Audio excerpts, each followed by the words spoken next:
The silence in the house was a living thing. It had been 6 months since I lost Eleanor, and the silence had become my most constant companion. It was in the empty space beside me in bed, in the second coffee cup I no longer needed to wash, in the echo of my own footsteps on the hardwood floors she had so lovingly polished. Grief, I learned, wasn't a visitor. It was a new resident in the home of your heart. My daughter, Chloe, worried. She would come over with her husband, Ben, their faces etched with a loving concern that I drank in like a man dying of thirst. They brought casseroles, sorted mail, and filled the oppressive silence with chatter about their lives. I was grateful for it. I was a drowning man, and they were throwing me a line. Or so I thought. Ben was particularly attentive. He was everything a father could want for his daughter. Handsome, successful, and endlessly charming. He'd sit with me in my study, a glass of whiskey in his hand, and listen as I rambled on about my 50 years with Eleanor. "You need to let us help you, Arthur," he'd say, his voice a smooth balm of reason. "This house is a fortress, far too big for one person. The upkeep, the memories. It's a burden. Chloe and I worry ourselves sick thinking of you rattling round in here alone." He was right, of course. The house did feel like a fortress, but its walls were closing in on me. His suggestion started subtly. "Have you thought about your finances, Arthur? With Eleanor gone, your estate planning needs to be updated. You wouldn't want the government to take a huge chunk of what you've built." It all sounded so practical. I was a retired detective, not a financial wizard. I'd spent my life chasing criminals, not tracking stocks. It seemed logical to let Ben, a successful financial advisor, take a look. I gave him some of my paperwork. He came back a week later, his face grim. "Arthur, this is more disorganized than I thought. Your pension is in a low-yield account. Your stock portfolio is stagnant. You're losing money every day. Let me fix this. Let me move things into my firm's management. I can give you security. I can make your money work for you." I agreed. I signed the papers he put in front of me, my mind still foggy with grief. The first warning bell, the one I willfully ignored, rang a few weeks later. I was at their house for dinner. Chloe was showing me pictures of her latest gardening project. Her face lit up with the same passion Eleanor had. Ben was on the phone in the adjacent room, but his voice carried. It was different from the gentle, concerned tone he used with me. It was sharp, cold, and arrogant. "The initial investment is secured," he said to someone. The old man's portfolio was a gold mine, just sitting there gathering dust. He signed everything over without even reading it. "It's almost too easy." I felt a jolt, the flicker of the old professional instinct. But Chloe laughed beside me, and the moment passed. I told myself I had misheard. I told myself grief was making me paranoid. The second warning bell was louder. An old friend from the force, Frank Rizzo, called me for our weekly check-in. "Artie, you still keeping your wits about you?" He chuckled. "Just wanted to run something by you. We've got a weird case building. A handful of retirees, all recently widowed, all claiming they've been bilked out of their savings by some smooth-talking advisor. Says his name is Ben Foster, from a firm called Westgate Financial." I felt the blood drain from my face. I gripped the phone tighter. "What else can you tell me, Frank?" I asked, my voice dangerously calm. "Not much yet," he said. "The guy is slick. He covers his tracks, but the pattern is undeniable. He finds them when they're at their lowest, wins their trust, and cleans them out. The poor souls are too embarrassed or confused to even realize what's happened until it's too late. After I hung up, the fog of grief finally burned away, replaced by the cold, clear fire of suspicion. The detective wasn't just awake. He was on the hunt. I didn't tell Chloe. I couldn't. She was the light of my life, but she was blind when it came to Ben. He had woven a web around her heart, and if I tried to tear it down with just suspicion, I would only trap myself and lose her. I needed proof. Hard, undeniable, irrefutable proof. I had to build a case against my own son-in-law. My investigation began in the shadows. I was a ghost, a retired old man nobody noticed.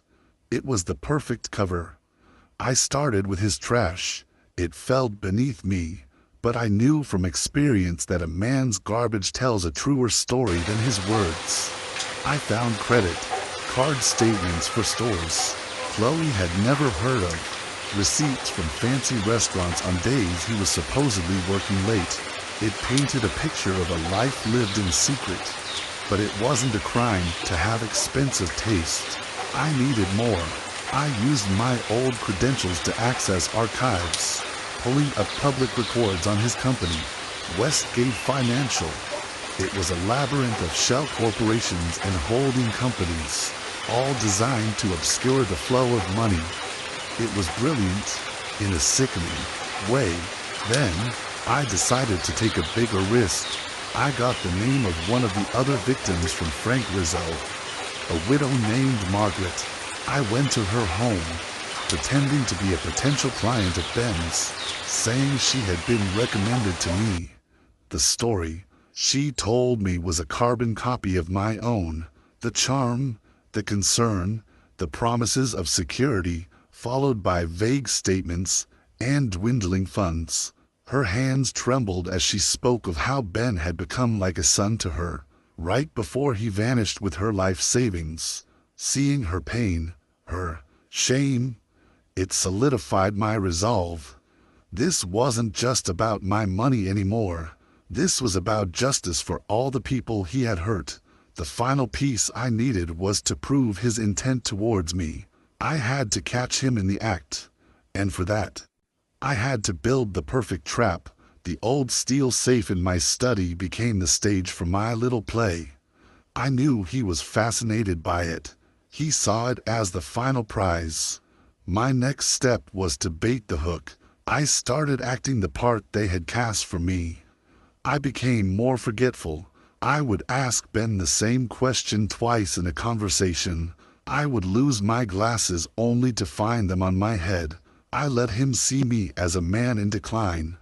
One night, I deliberately brought up the safe. "You know, Ben," I said with a sigh, "Eleanor always wanted me to get rid of this thing, but my father gave it to me. I keep all my most important papers in there, the original deed to this house, some old bonds my father left me, things I wouldn't want to fall into the wrong hands." I saw a flicker in his eyes, a tiny glint of greed he couldn't hide. "Well, you should make sure the key is somewhere very secure, Arthur," he said, the concern dripping from his voice. "Oh, it is, I replied, patting my pocket. "I keep it on me at all times." A lie. The key was in a bank vault. The key I would place for him would be a copy. The next phase was crucial. I needed him to believe I would be completely incapacitated. That's when I devised the sleeping pill ruse. I got a prescription for strong sedatives from my doctor, explaining my trouble sleeping since Eleanor passed. I made sure to let Chloe and Ben see the bottle on my nightstand. "The doctor insists I take one every night," I'd say. "Knocks me out like a light." The trap was almost set. I compiled my dossier, the evidence of his Ponzi scheme, the statements from his victims, the labyrinthine charts of his shell corporations. This was the real treasure. It was his ruin, all tied up in a neat little package. I placed the thick manila envelope, with his name written on it, inside the empty safe. Then, I installed the camera, tested the feed to the small monitor I hid in my bedroom. The final touch was the key. I took the copy and placed it in my bedside drawer, tucked away but not too well hidden. The night I chose was a Tuesday. Chloe was out of town at a conference. It was the perfect opportunity. Ben came over that evening to bring me dinner. He fussed around the kitchen, playing the part of the dutiful son-in-law beautifully. As he was leaving, I made a show of taking a pill from the bottle with a glass of water, right in front of him. Time for me to hit the hay, I said with a theatrical yawn. Don't you worry about a thing, Arthur, he said, patting my back. I'll lock up tight. His eyes, for a split second, darted towards my bedroom. I saw it. The hook was taken. I went to my room, closed the door, and waited. I didn't get into bed. I settled into the large, wingback chair in the far corner, a place Eleanor used to call my thinking chair. It was shrouded in shadow. From there, I had a clear view of the doorway, and the small monitor on the table beside me glowed with the grainy, black and white image from inside the safe. The house fell silent. The minutes ticked by, each one stretching into an eternity. This was the part of the job I both hated and loved. The waiting, the knowing, the quiet before the storm. I was no longer Arthur, the grieving widower. I was Detective Miller, on the last stakeout of his career. And tonight, I was going to catch the biggest snake of all. The grandfather clock in the hall struck midnight, and then I heard it. The faintest creak of a floorboard in the hall. The show was about to begin. The doorknob turned with the agonizing slowness of a nightmare. A thin sliver of hallway light cut across the dark carpet, and a silhouette filled the frame. Ben. He stood there for a full minute, a statue carved from greed, listening. He was listening for the deep, rhythmic breathing of a man lost in a drugged sleep. I gave it to him. I let out a soft, almost imperceptible snore, a performance I had perfected over years of sitting in unmarked cars on cold nights. It was enough. The silhouette relaxed, convinced the stage was safe. He closed the door behind him, plunging the room back into near-total darkness, and for a moment, he was just a whisper of movement against the shadows. I could smell his cologne, an expensive, sharp scent that Eleanor had always said was trying too hard. How right she was. He moved not towards my bed, but directly to the nightstand. There was no hesitation. He had planned this exact path. He was so sure of himself, so wrapped in his own arrogance. He slid the drawer open, the sound of wood on wood seeming thunderous in the stillness. I watched his hand, a pale shape in the gloom, rummage through the cotton handkerchiefs. He found it. The key. I saw the glint of metal as he drew it out and closed the drawer with the same unnerving silence. He didn't even glance at the bed. In his mind, I was no longer a person. I was an obstacle that had been neutralized. He slipped out of the room, and my eyes darted to the small monitor beside my chair. The screen flickered to life. The camera inside the safe was now broadcasting its grainy, black and white view of my study. A moment later, Ben entered the frame. He looked like a triumphant conqueror in his own private movie. He moved directly to the large steel safe, the one he believed held his glorious future. He knelt before it, the key clutched in his hand like a holy relic. I leaned closer to the monitor, my own breath held tight in my chest. This was it, the culmination of weeks of planning, of holding my grief and rage in a tightly coiled spring inside me. I watched him insert the key. It was a perfect copy. and it slid into the lock smoothly. He turned it. The sound of the heavy, old-fashioned tumblers clicking into place was deeply satisfying. He paused, savoring the moment. He was a thief on the verge of his greatest score. He put his hands on the heavy steel handle and pulled. The door groaned open, a sound of protest from a bygone era. Ben leaned forward eagerly, his eyes wide, ready to feast upon the spoils. And then he froze. I could see it, even in the low-resolution image. His entire body went rigid. The triumphant posture vanished, replaced by a baffled stillness. He expected cash. He expected bonds. He expected a treasure trove. What he saw was a single, lonely manila envelope sitting dead center on the steel shelf. I watched him blink, his mind trying to process what he was seeing. This wasn't part of his plan. Confusion warred with his greed. He reached in slowly, cautiously, as if the envelope might be a trap. And in a way, it was. He picked it up. He saw his own name, Benjamin Cole Foster, written in my thick, black marker script. His confusion deepened. Why would I leave an envelope with his name on it inside my private safe? He tore it open, his movements jerky now. He pulled out the stack of papers. The first page was the financial analysis from my friend, Gary, detailing the impossibly high returns of Westgate Financial and its predatory targeting of the recently widowed. I watched Ben's face. The color began to drain from it, leaving behind a pasty, gray pallor. He flipped to the next page. It was the sworn, notarized affidavit from Mrs. Gable, detailing how he had charmed his way into her life and siphoned her entire retirement fund. His hands began to shake. He dropped a few pages, his fingers suddenly clumsy. He scrambled to pick them up.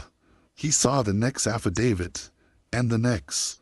He saw the charts I had created, mapping his web of shell corporations. He saw a complete and total dissection of his criminal enterprise. He wasn't looking at a treasure. He was looking at a life sentence. He looked up, his eyes wild, unseeing, and stared directly into the hidden camera lens. He looked like a man who had just seen his own ghost. His mouth opened, but no sound came out. He was completely and utterly broken. The wolf had found the bait, but the bait was poison. The time for silence was over. I reached over and flicked the main light switch for the study, which I had wired to a remote beside my chair. The room was instantly flooded with bright, unforgiving light. Ben cried out, shielding his eyes, cowering on the floor like a vampire caught in the dawn. The scattered papers lay around him like fallen leaves. I stood in the doorway, my old service phone in my hand. I had already hit record, a little surprised by the contents. "Ben?" I asked. My voice was calm, conversational, but it cut through the silence like a shard of glass. He scrambled to his feet, his eyes darting around the room until they found me. The terror in his gaze was primal. "Arthur," he stammered. "What is this?" I was just checking on things. I was worried someone might try to break in. I found the door unlocked. The lies were pathetic. The desperate flailing of a drowning man. "You found the study door unlocked?" I asked, raising an eyebrow. "That's impressive, considering you had to sneak into my bedroom, first to steal the key from my nightstand while you thought I was sedated." His face crumpled. He had no more lies left. "How?" was all he could manage. "How?" I took a slow step into the room, never taking my eyes off him. "Because you're sloppy, Ben. You're arrogant. You got so used to your victims being grieving and confused that you assumed I was just another easy mark.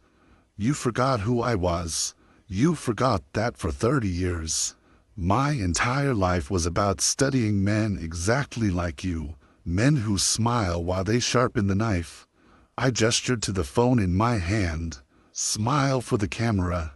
Ben, you see, I'm live streaming this little moment to my lawyer. He's enjoying the show immensely. And I took the liberty of sending a copy of that recording to a few of your other clients. I believe they're forming a group to file a class action lawsuit. They're very eager to hear from you. He collapsed against the open safe door as if his legs had given out. No, you can't. Oh, I can, I continued, my voice still, level, still cold. Remember that phone call you took in the hallway a few months ago? The one where you told your partner I was a gold mine and that it was almost too easy. I have that recording. Remember when you told him you just needed a few more months of playing the dutiful son-in-law? I have that one, too. You see, Ben, while you were playing a game, I was conducting an investigation. And you were my prime and only suspect. He slid down to the floor, a whimpering, broken man. He was no longer the charming predator. He was just a common thief, caught in the act.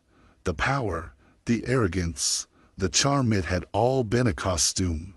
And I had just ripped it off him in front of a live audience. Why? He whispered, looking up at me from the floor, tears of self-pity streaming down his face. I gave you everything. I loved you like a son. A raw, genuine anger finally pierced through my calm. You didn't love me. You loved my bank account. You loved my vulnerability. You stood by my daughter's side and comforted her with one hand, while you planned to rob her blind with the other. You prey on the elderly, the grieving. You are a parasite, Ben. And the host has just shed its skin. I turned my back on him then. I couldn't look at his pathetic face any longer. I walked over to the phone on my desk and dialed a number I knew by heart. Frank Rizzo, please, I said. A moment later, my old friend's gruff voice was on the line. Artie, what's up? Hey, Frank, I said, my voice steady. I've got a present for you. I've just gift-trapped your Westgate financial case. I've got a full confession, caught on tape. The suspect's name is Benjamin Foster. And you can find him in my study. He's not going anywhere. The next 20 minutes were a blur of controlled chaos. As I waited for the police to arrive, I stood by the window, looking out into the dark, silent street. Ben just sat on the floor, sobbing. The predator had become the prey. The uniformed officers arrived, their professionalism a stark contrast to the emotional wreckage in the room. They read Ben his rights, cuffed him, and led him away. He didn't look at me as they took him past. He couldn't. After the house was quiet again, after the last police car had pulled away, I stood alone in the study. The open safe stood like a gaping wound. The papers, the proof of his evil, were still scattered on the floor. The trap had been sprung. The monster was caught. The silence returned, but it was different now. It was the silence of victory, the silence of justice, but it was also heavy with what was to come. I walked into the living room and picked up the silver-framed photograph on the mantel. It was of Chloe on her wedding day, beaming with a pure, unadulterated joy as she looked at the man beside her, the man who was now in the back of a police car. The trap had worked perfectly, but now came the hardest part of all. Now, I had to tell my daughter that her entire marriage, her entire fairy tale, was a lie. The silence in the house after the police left was heavier than any silence my grief had ever produced. It was the silence of a battlefield after the fighting is done, thick with the ghosts of what had just occurred. I walked through the rooms of my home, A stranger in my own life for the second time in a year. The first time, I had lost my wife. Now, I had lost the man I thought was my son. In a way, this second loss was sharper, more venomous, because it was born not of fate, but of a calculated, human evil. My gaze fell upon the silver-framed photograph on the mantel. Chloe, on her wedding day, radiant, her eyes sparkling with a love so pure it was almost painful to look at. She was looking at Ben. And I knew that with one phone call, I was about to shatter that image, to burn that beautiful memory to the ground. It felt like a cruelty, but I knew it was a necessary one. The most dangerous lies are the ones we tell ourselves, and my daughter had been living a beautiful, intricate lie for years. My hand trembled as I picked up the phone and dialed her number. She was at a design conference in Chicago, a trip she had been looking forward to for months. She answered on the second ring, her voice bright and full of life. "Dad, hi. Is everything okay?" Her cheerful tone was a knife in my heart. "Chloe, honey," I began, my own voice sounding foreign, ancient. "I need you to come home." The brightness in her voice vanished, replaced by instant, sharp concern. "What is it? What's wrong? Are you hurt? Is it your heart?" "No, no, I'm fine," I said quickly, trying to quell her panic. "I am physically fine, but something has happened. Something with Ben. I can't explain it over the phone. I need you here." There was a pause on the other end of the line, a silence filled with 1,000 questions. "Okay," she finally said, her voice small, tight with fear. "I'll get the first flight back in the morning." The next 12 hours were the longest of my life. I didn't sleep. I sat in my thinking chair, the one in the corner of my bedroom, and I watched the night bleed into a gray, unforgiving dawn. I replayed the conversation I was about to have over and over in my head. There was no gentle way to do it. There was no way to soften the blow. You cannot gently tell someone that the person they love, the person they have built their life with, is a monster. You can only state the truth and be there to catch them when they fall. She arrived just after 10 a.m., her face pale, her eyes wide with worry as she rushed through the door. "Dad, what is it? Where's Ben? I tried calling him all night. He didn't answer." She dropped her bags on the floor and rushed to my side, grabbing my hands. "Tell me what's going on." I led her to the kitchen table, the same table where she did her homework as a little girl, and poured her a cup of coffee she wouldn't drink.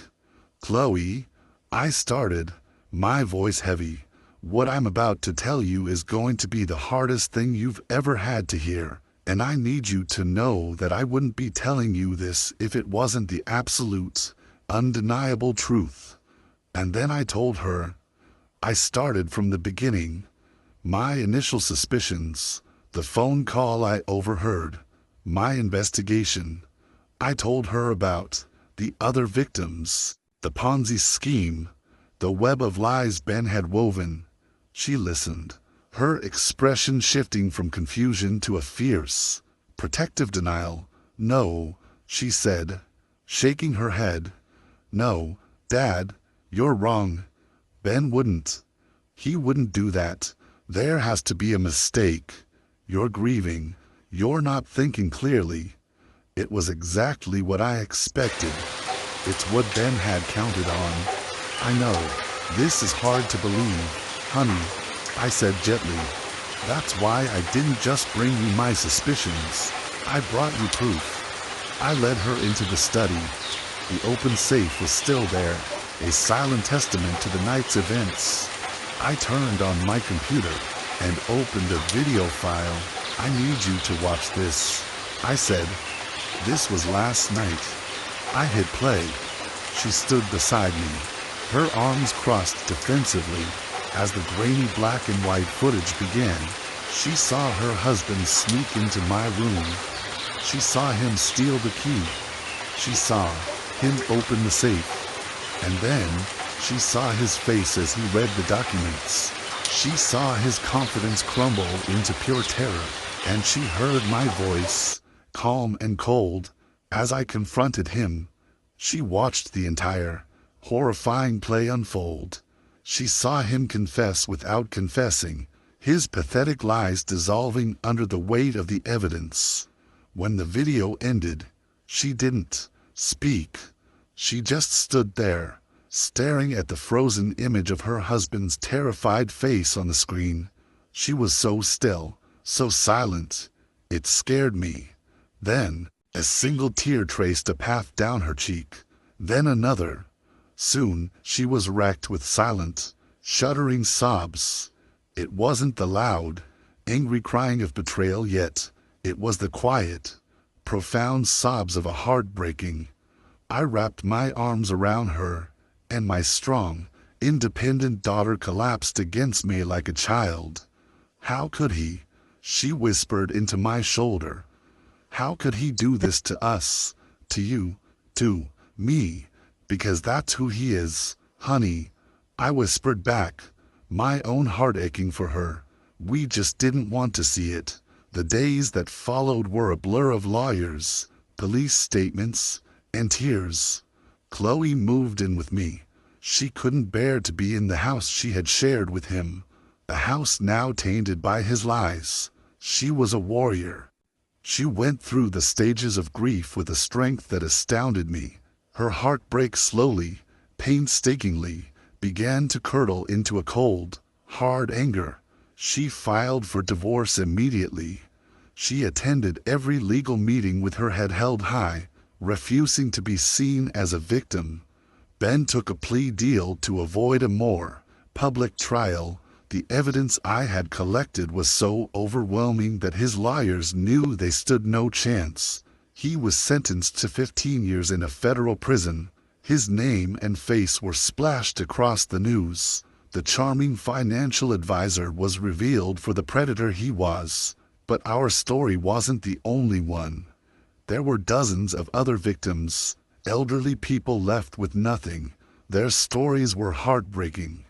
And in their helplessness, I found a new purpose. My career as a detective was over, but my skills were not. With Chloe by my side, we started a small advocacy group. We used the evidence I had gathered and the legal precedent from Ben's case to help his other victims navigate the system. Chloe, with her sharp mind for design and organization, created presentations and managed communications. I, with my old-school detective grit, interviewed people, traced paper trails, and worked with law enforcement to help build cases against other predators like Ben. We weren't just healing, we were fighting back. We were turning our pain into a shield for others. It's been a year now. The house is no longer silent. It's often filled with the chatter of Chloe on a conference call, or the quiet murmur of me talking on the phone with a new victim, assuring them that they are not alone. The grief for Eleanor is still there, a gentle ache that I've learned to live with. But the house is no longer a tomb of memories. It's a headquarters, a command center for our new mission. Chloe is smiling again. It's a different smile than the one in her wedding photo. It's wiser, stronger, and infinitely more beautiful. The grandfather clock still stands in the hallway, its hands forever frozen at 3:15. For me, it's no longer a symbol of a trap or a betrayal. It's a monument to a husband's foresight, to a father's undying love. It's a reminder that true strength isn't about being unbreakable, but about knowing what to do when you are broken. Ben thought my legacy was a number in a bank account, a treasure to be stolen. He was wrong. My legacy is the daughter I raised, the justice I fought for, the peace I have finally found in the quiet of my own home. My legacy is the simple truth that even in the darkest of nights, a single, watchful eye can be its own kind of dawn. And the man who thinks you're just a sleeping, old sheep might just find out he's messing with the shepherd.